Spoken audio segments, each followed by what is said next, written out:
Radhe Radhe everyone. आज हम गणगौर विसर्जन की विधि के बारे में बताएंगे कि गणगौर माता का विसर्जन अगर घर में अपन 16 दिन की पूजा नहीं कर सकते, घर पे अंतिम लास्ट वाले दिन जो पूजा करते हैं उसका विसर्जन घर पर ही कैसे करें, क्योंकि शहरों में बड़े बड़े शहरों में कुएँ बावड़िए नहीं मिल पाते, इस वजह से इनका विसर्जन नहीं हो पाता। तो आज मैं अपने वीडियो के माध्यम से सीधी सरल विधि बताऊंगी। सबसे पहले गणगौर माता को शाम के समय पानी पिलाना है। पानी पिलाने के लिए छल्ले का प्रयोग किया जाता है, उसको पीलिए में लिपेट के या चूनड़े में लिपेट के पानी पिलाया जाता है। फिर उसके बाद जो पिंडियाँ थी, जो अपन ने टीकी वगैरह लगाई थी और जो 16 दिन तक पिंडियाँ ली थी, उनका भी विसर्जन कर। और माता के लिए अपन इसमें बीदड़ी जो बोलते हैं, जैसे बेटी की विदा करते समय रखी जाती है, लाल कपड़े में कोई भी सिक्का और जो गुणे अपन ने बनाए हैं, मीठा अपन ने जो बनाया है, उनको पैक करना है और माता के लिए तैयार करना है, क्योंकि विदा करते टाइम ससुराल भेजते हैं तो बेटी को भी यही चीज़ दी जाती है।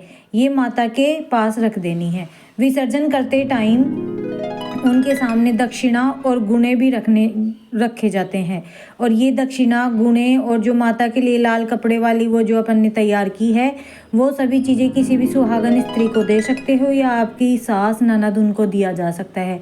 सबसे पहले विसर्जन करते टाइम जो 16 दिन अपन ने जवारे बोए थे, उन जवारों को एक बड़ा टब लेना है या बाल्टी लेनी है, उन जवारों को डालना है। जिस कागज़ पे अपन ने टीकी लगाई थी, वो टीकियों का वाला कागज़ भी उसमें डाल देना है।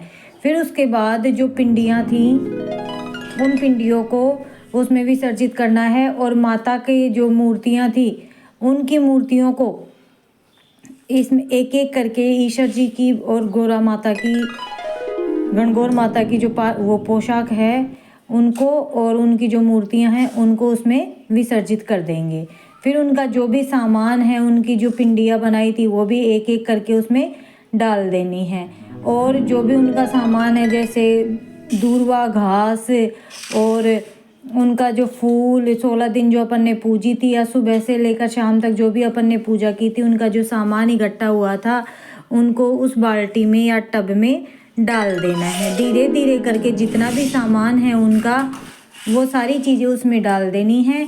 और जो सुहाग का सामान अपन ने रखा था, वो किसी भी सुहागन स्त्री को जो अपने को कहानी सुनाने के लिए आती है, उसको दे सकते हैं।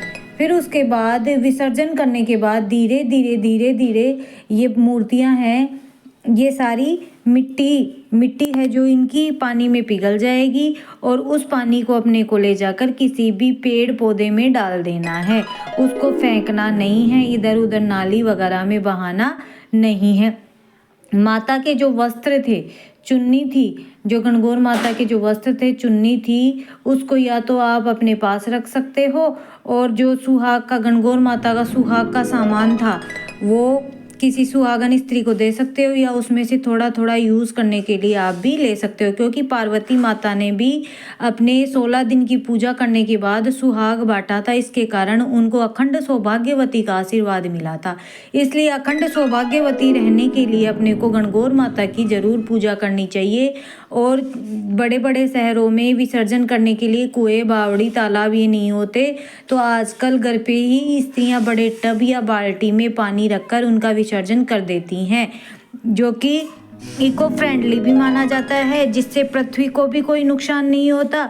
और जो मिट्टी है, मिट्टी से जो गणगौर की मूर्तियाँ बनाई थी, वो भी मूर्तियाँ काम में आ जाती हैं, वो मिट्टी भी काम में आ जाती है।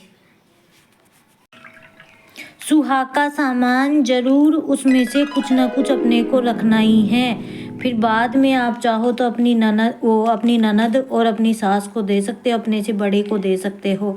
जो अपन ने विसर्जित किया हुआ, जो गणगौर को विसर्जित किया हुआ पानी है, उसको पौधों में ही डालना है, इधर उधर नहीं फेंकना। राधे राधे।